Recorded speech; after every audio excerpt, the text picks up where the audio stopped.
Hello and welcome back to LG Custom Lures. In this video I take two different species of hardwood and I turn them into a bespoke rat wake bait with a couple of neat features, all while trying out a few new techniques. Let's get into it.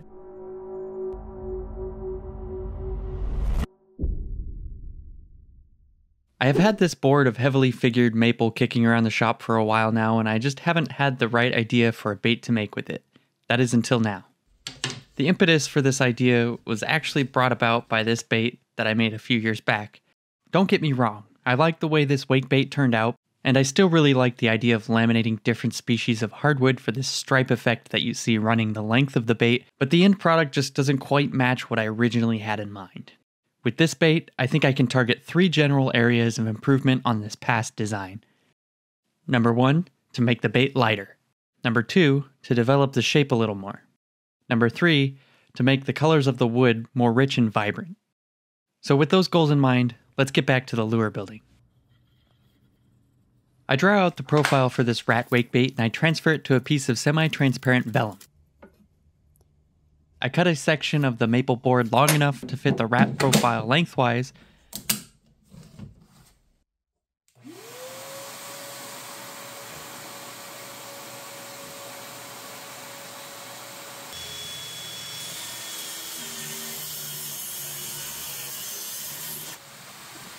And then I set up the bandsaw fence to rip this maple block down.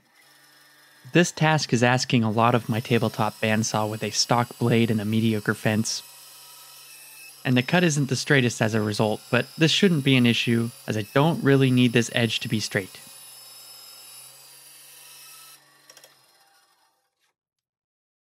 I also cut out a piece of 1/4-inch walnut strip for the lamination.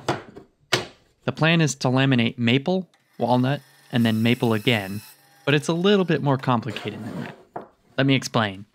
We are going to attempt something that I've never really done before, which is chambering this bait by chambering the wood pieces before we glue them up.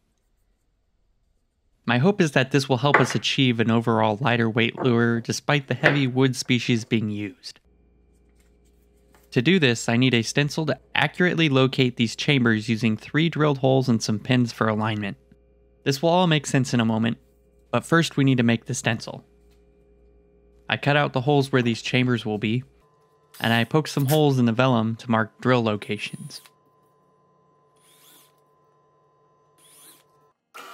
I'm using a tiny drill bit in my new drill press to drill these holes perfectly perpendicular through each block of wood. This is critical to make sure these blocks will line up perfectly with one another.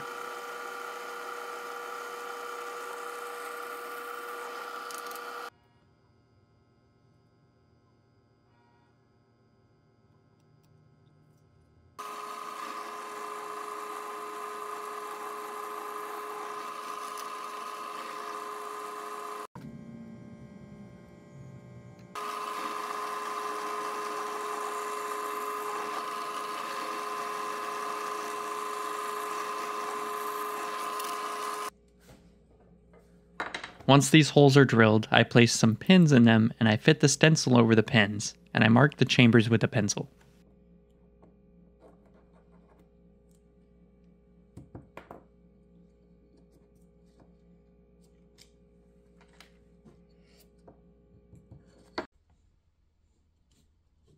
I need to remove material here just a bit deeper than 3/16 of an inch, so I set up my palm router for this cut with a 1/4-inch end mill bit, and I carefully plunge the bit into the wood and remove material slowly. Well, that was the plan anyways.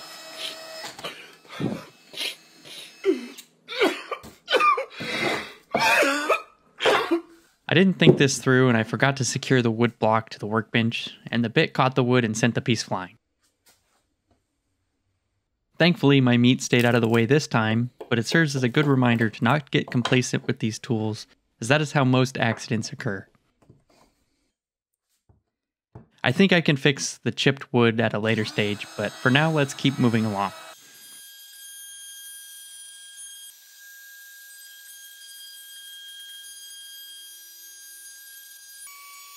I got the rest of the chambers routed out, and I'm staying within my pencil lines, but not too focused on making clean edges to the chamber because it won't be visible after all. I can use the same pins from earlier to align each piece of wood for the glue up. And I am using Titebond 2 for the glue up, along with some clamps, and the bond created here should be plenty strong and waterproof for this application. 24 hours later. Once dried, I can place the stencil back over the pins, and I have a pretty good idea of where the chambers are located in this bait, and how deep they run from the surface. This will be critical to keep in mind during the carving process, as I would hate to carve into one of these chambers accidentally and have to start over from scratch. As I do with any wood bait, I rough the profile out on the bandsaw before fine-tuning the profile with the bench sander. Again, this is pushing my bandsaw to its limits, and there was plenty of burning going on with this dense maple wood during these cuts, leaving an oddly sweet aroma in my shop. I think it's about time I get a new bandsaw blade.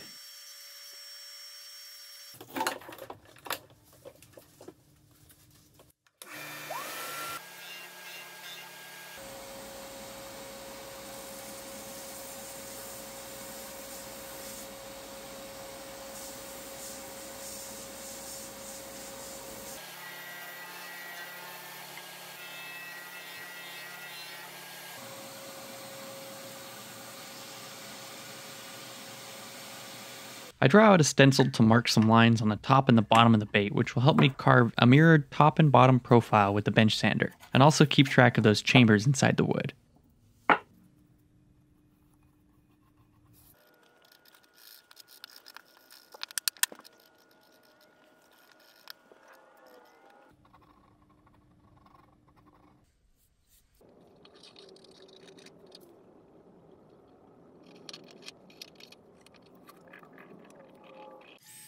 After marking the profiles on the wood, I rough cut them out on the bandsaw, then clean up these cuts with the bench sander.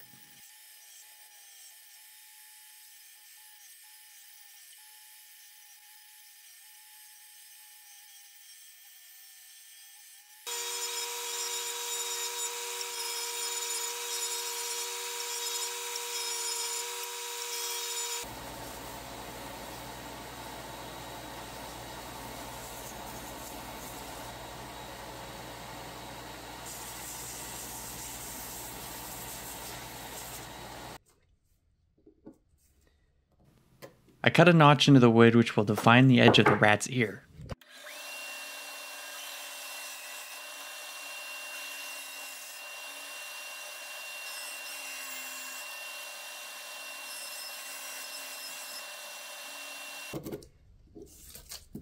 Now that we have our profiles formed, it's time to carve the shape of the bait.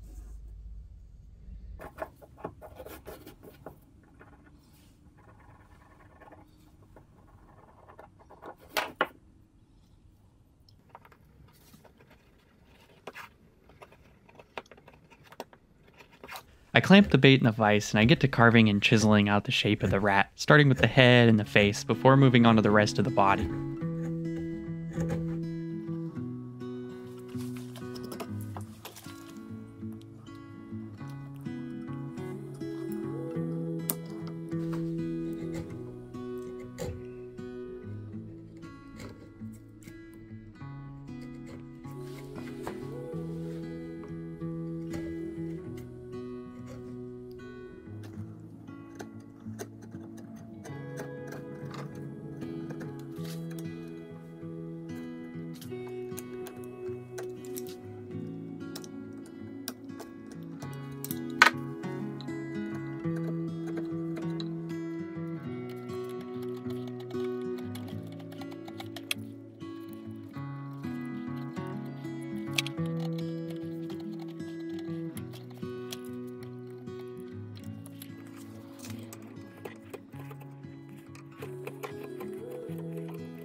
To fix my oopsie with the router from earlier, I'm going to cut out the chipped area and insert a piece of maple from the scrapped cutoffs of the same general grain direction.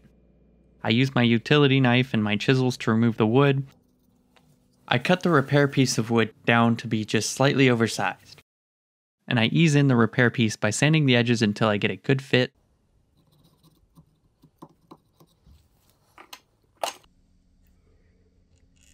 And then I glue it in place with some wood glue, and I make sure to mix some maple sawdust into the glue. And I also sand the area while the glue is still wet, which makes the seam even less noticeable.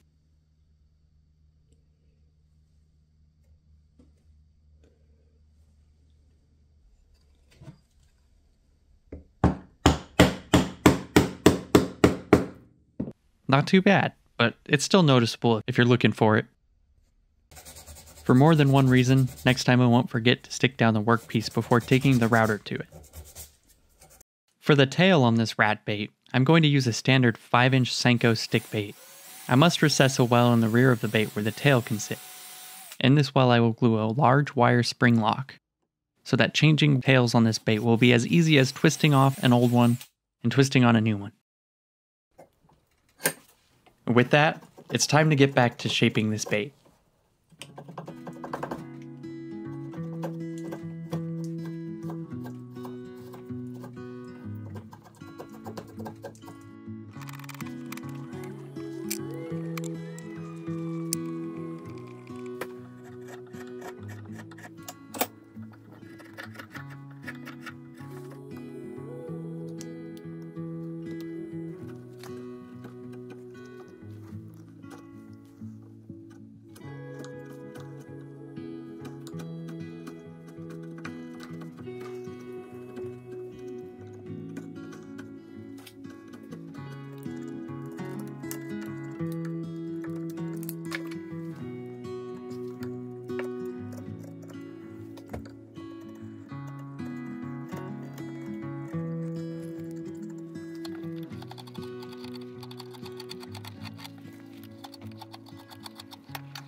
I have to keep sharpening these cheap chisels that I got from Lord Bezos himself at Amazon, because this edge just isn't holding up against this hard wood. I can't express enough how much time this took to carve the shape into this bait. It was only made more difficult by the figuring in the maple wood. With normal hardwood, the grain direction is more or less straight with little variation, which makes for a simpler carving experience, as it is easier to keep track of the grain direction. Maple wood with curl figuring, like what I am using for this bait, has more of a wavy grain direction. I think this type of wood is just beautiful though, and I am very excited to attempt a new finishing method that will hopefully make this wood choice stand out even more. I think it will be worth enduring the difficult challenge in the end. I spent a few hours over the span of nearly a week carving on this bait, and once the shape was roughly where I wanted it, I used a drum sanding bit in my Dremel to smooth it out and refine the shape. I also had to be careful here, going slowly and moving the sanding drum around a bit to avoid burning the dense maple wood.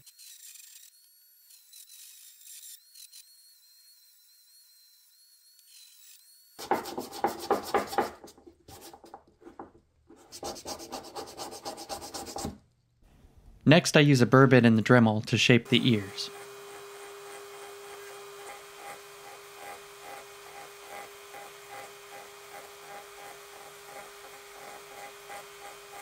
I really like the shape this rat is taking on. It feels very classic to me and almost cartoonish, but it's unmistakably a rat or a mouse.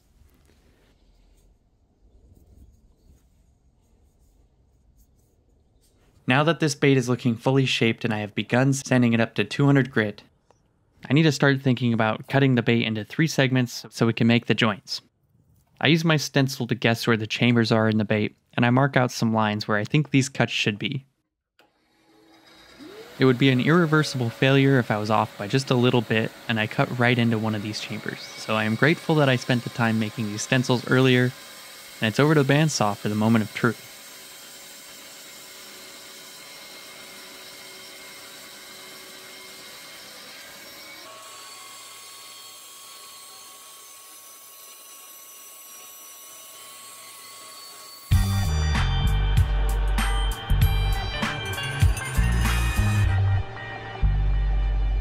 Thankfully, I didn't cut into either of these internal chambers, so we are still on track with this project.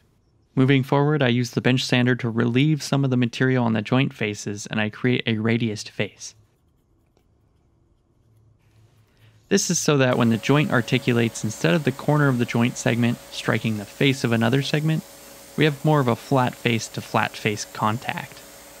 This is good for the longevity of the construction of the lure, and I think it even makes a louder clacking sound while you're working the bait on the top of the water.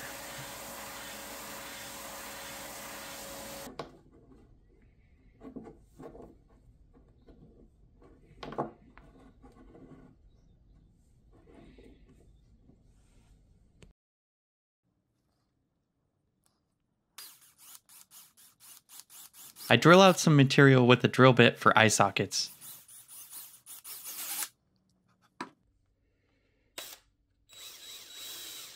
I didn't really like how these looked on the face of the rat.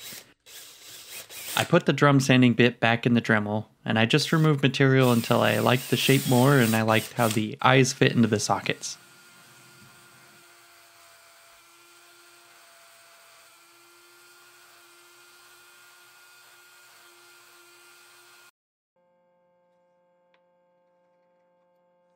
I need to cut a slot into the front segment to fit a lip into this bait. For the lip, I'm going to be using some 1/4-inch Lexan polycarbonate, so I use a scrap piece that I have lying around the shop to mark a slot before I cut the slot in on the bandsaw.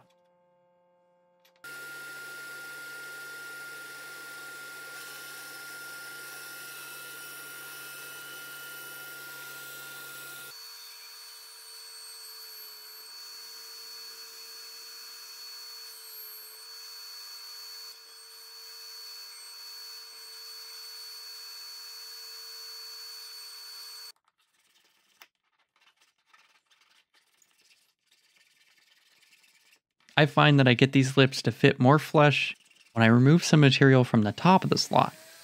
So for this, I use my Dremel to relieve a little bit of material. And this lip fits great into the slot.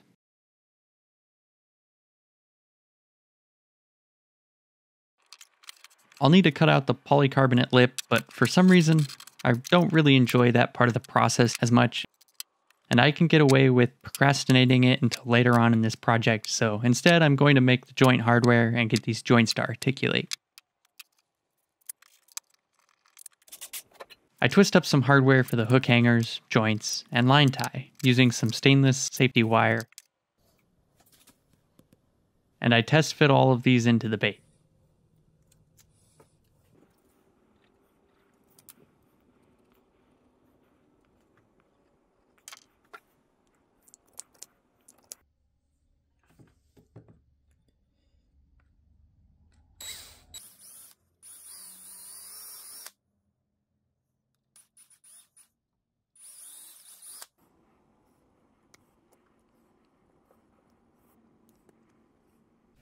I will need to keep track of these twist wires as they are all different sizes due to the lack of internal space on this bait, only made worse by the addition of the chambering.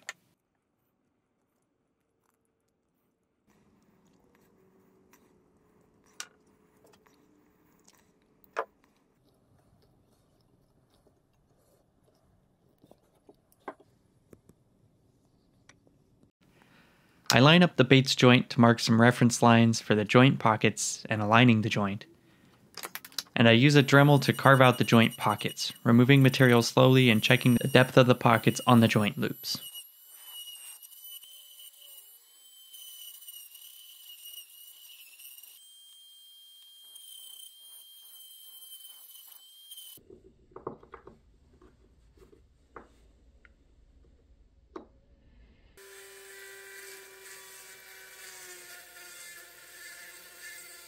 For this bait, I will drill out the pins for these joints later on after I apply the finish.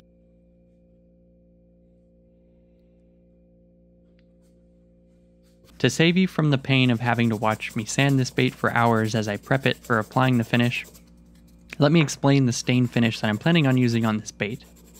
Normally, I'm not the biggest fan of dyeing or staining hardwood, but I think a well-dyed flame-figured maple can look very attractive, and in this case, it has the potential to look a bit like long wavy brown fur on a rodent. If you're going to be staining or dyeing wood for any project, you should be using a scrap piece of the same wood, just like I am here, to test out your finishing process before you commit to it. I sanded these pieces of scrap maple with the same grit sandpaper, 280, and then I water popped the grain. Water popping the grain reopens the pores of the wood, which have been flattened out and clogged with dust from the sanding process. This makes the wood a little bit more receptive to the stains and the sealants that I will be applying. I'm going to be using a process which is fairly common in high-end guitar finishing, where you start applying darker dye before sanding it back and gradually applying coats of lighter dyes. The idea is that the curved grain soaks up more of the dye, giving deep contrast, making the figuring in the wood more noticeable. These dyes can be thinned with a solvent, so I'm mixing the two dyes by eye and thinning to get the right shade. However, the first cup I mixed these in was a paper Dixie cup, and the solvent soaked right into the paper rather quickly and it made a little bit of a mess. I thought I would be smarter on the next mixture and I tried a disposable plastic cup, and it went great. The bottom melted right out from under the cup due to the solvent, and I dyed my workbench more than the test pieces. I found a better mixing cup later for the subsequent mixtures that seemed to be resisting the solvent. I had a fiddle with my mixtures of dyes before I found a combo that I liked, and even then I didn't love how it looked all that much. At this point, I'm beginning to be concerned with how the carvings of the bait will receive the stain, but I figured this was a trust the process moment and I decided to keep moving forward.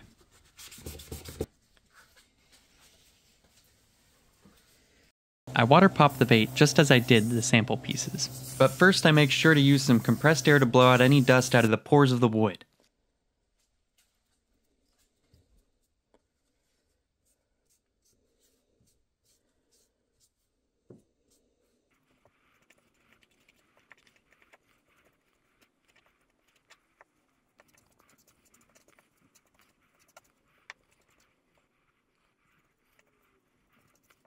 Last minute before applying the finish, and while waiting for the grain to water pop and fully dry, I decided to drill lead holes in the bottom of the bait before the staining process.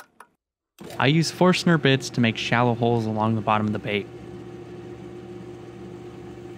I was nervous about drilling into the chambers of this bait, but I was very lucky and I did not.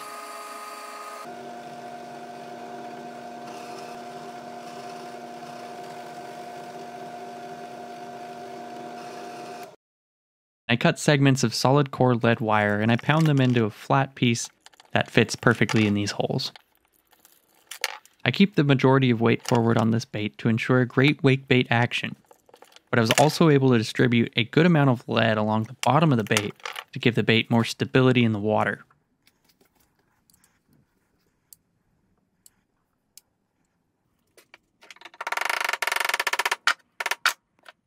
I sealed in these lead holes with a new method that I've never tried before, by using thick black superglue and accelerator.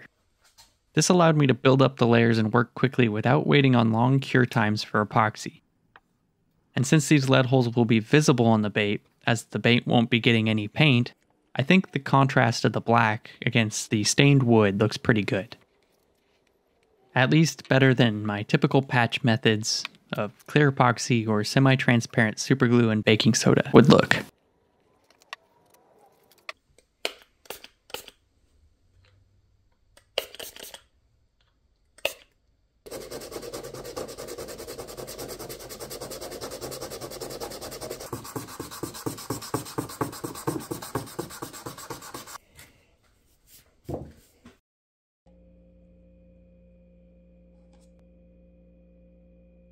I build the layers of stain just as I did on my test pieces, sanding back the layers between each coat, and then I top it with some thin wipe-on polyurethane. This is to seal the wood grains and lock in the dyes into the wood.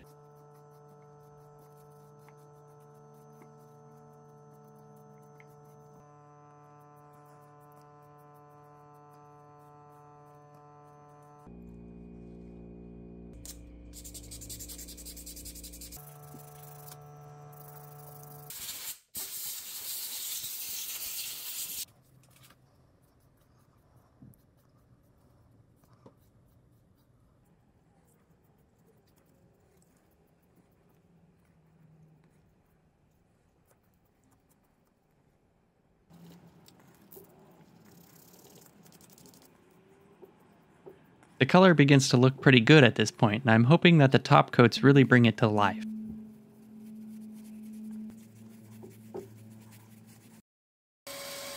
Before we brush on this epoxy clear coat, we have a few loose ends to wrap up. I can't really procrastinate making the polycarbonate lip anymore, so it's time to roll up our sleeves and get it done. I first come up with a shape that I like, and I sketch it out on the polycarbonate sheet. I then cut it out on the bandsaw and I sand to the line on the bench sander. I also file the edges smooth by hand and give a slightly frosted polish to the edge by sanding it up to 1000 grit. This is totally not necessary, but I think it gives the bait an overall more premium feel. I also have to glue in our hardware. I use more thick black super glue, and I'm very careful not to get too much squeeze out onto the wood, as it might ruin our finish.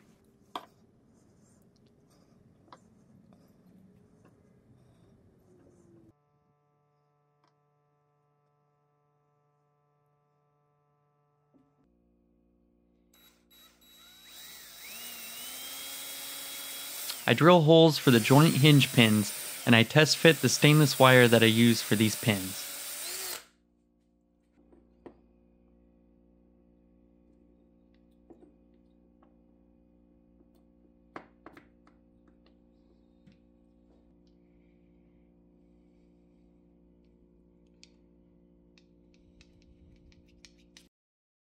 I use the same thick black super glue to also glue in the twist lock for retaining the Senko tails in the recessed well in the rear of the bait.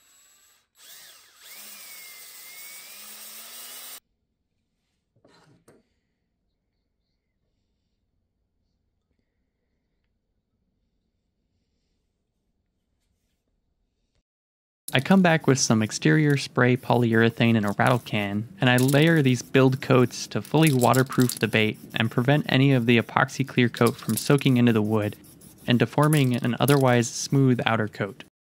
I also glue in the lip before our epoxy clear coat. You can do this after the clear coat, but typically I just prefer to do it first.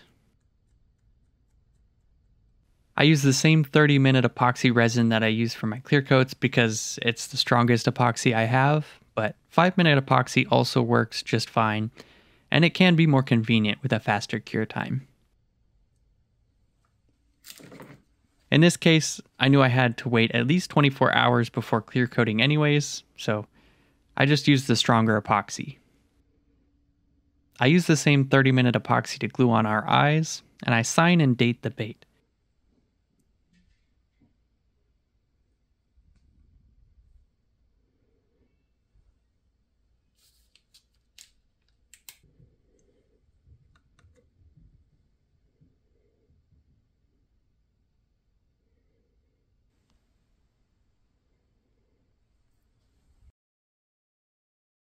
I measure and mix the epoxy clear coat before laying it onto the bait fairly thick.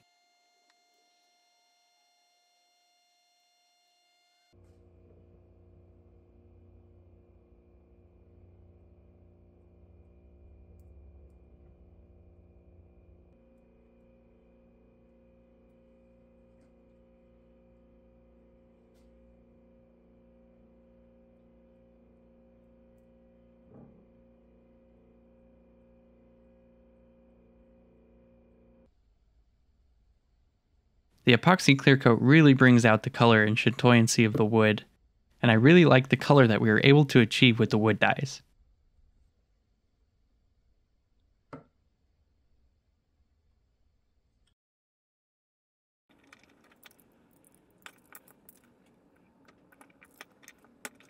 Once the epoxy is fully cured, I can assemble the bait by gluing in the hinge pins and slapping on some hooks.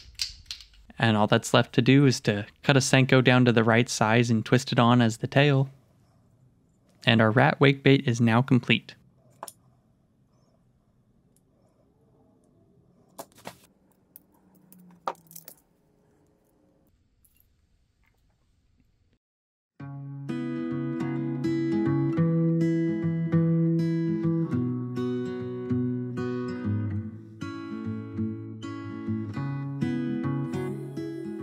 I think we did pretty well at addressing our 3 areas of improvement on this past design. This rat wakebait is roughly the same weight as the original overall at just around 3 ounces, which is impressive considering it's quite a bit larger and wider than the original.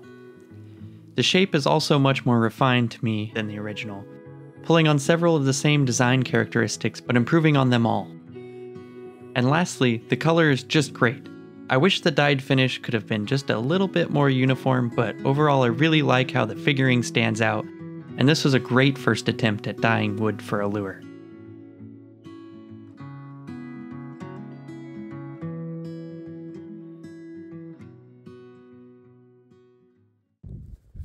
I'm pleased to report that this bait has a really great action in the water. It just plain works, from a slow roll to a quick burn retrieve. It even walks if you twitch it with the rod tip. The clacking sounds coming off of those joint faces colliding with one another is very loud and will certainly get the attention of some big bass, and maybe even draw some strikes. I'm going to go ahead and go out on a limb here and say that if you've made it this far into the video, you might have enjoyed it or at least learned something new. If that is the case, go ahead and hit that subscribe button. Thank you so much for watching, and I will see you on the next project.